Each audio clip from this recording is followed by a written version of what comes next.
ಅಮ್ಮಂಗೆ ಹೇಳ್ಬಿಟ್ಟು ಬಂದಿದ್ದೀನಿ ಸೊಸೆಂಗೆ ಕರ್ಕೊಬರ್ತೀನಿ ಅಂತ.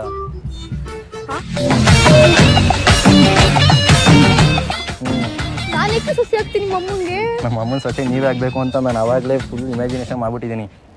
ನೀವು ಡಿಸೈಡ್ ಮಾಡೋದು ಆಗಲ್ಲ, ನಾನು ಡಿಸೈಡ್ ಮಾಡಬೇಕು. ಇಲ್ಲ ಪ್ಲೀಸ್ ಒಪ್ಕೊಳ್ಳಿ. ನನಗೆ ಲವ್ ಮೇಲೆ ಇಂಟ್ರೆಸ್ಟ್ ಇಲ್ಲ, ಹೇಳ್ತಿಲ್ವಾ? I love you.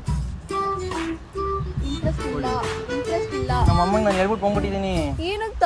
ನಾನು ನಿನ್ನ ಸೊಸೆಂಗೆ ಕರ್ಕೊಬರ್ತೀನಿ ಅಂತ. ಅಲ್ಲಿ ಹೋಗಿ ಯಾರನ್ನಾದ್ರೂ ಕರ್ಕೊಬನ್ನಿ, ನನ್ನನ್ನಲ್ಲ. ನೀವೇ ಸೊಸೆ ಅಂತ ಹೇಳ್ಬಿಟ್ಟಿರೋದು ನಾನು. ನಿಮ್ಮನ್ನ ಇವಾಗ ಕರ್ಕೊಂಡು ಹೋಗಿಲ್ಲ ಅಂದ್ರೆ ನಮ್ಮ ಅಮ್ಮ ನಾನು ಹೊರಗಡೆ ಹಾಕ್ಬಿಡ್ತಾರೆ. ತಲೆ ನೋಡ್ತೈತೆ, ಸುಮ್ಮನೆ ಇದ್ರೆ ಸರಿ. ಇವಾಗ ಐ ಲವ್ ಯು.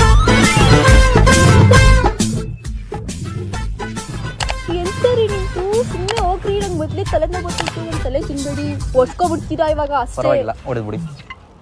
ನಮ್ಮ ಅಮ್ಮಂಗೆ ನಾನು ಹೇಳ್ಬಿಟ್ಟು ಬಂದಿದ್ದೀನಿ ನಿಮ್ಮನ್ನು ಕರ್ಕೊಂಡು ಹೋಗ್ತೀನಿ ಅಂತ. ನಿಮ್ಮನ್ನು ನಾನು ಕರ್ಕೊಂಡು ಹೋಗಿಲ್ಲ ಅಂದರೆ ನಮ್ಮ ಅಮ್ಮ ನನಗೆ ಹೊರಗಡೆ ಹಾಕ್ತಾಳೆ. ಈಗ ಐ ಲವ್ ಯು. ಯಾರಿಗೆ ಹೇಳ್ತಿದ್ದೀರಾ ಇಲ್ಲಿ?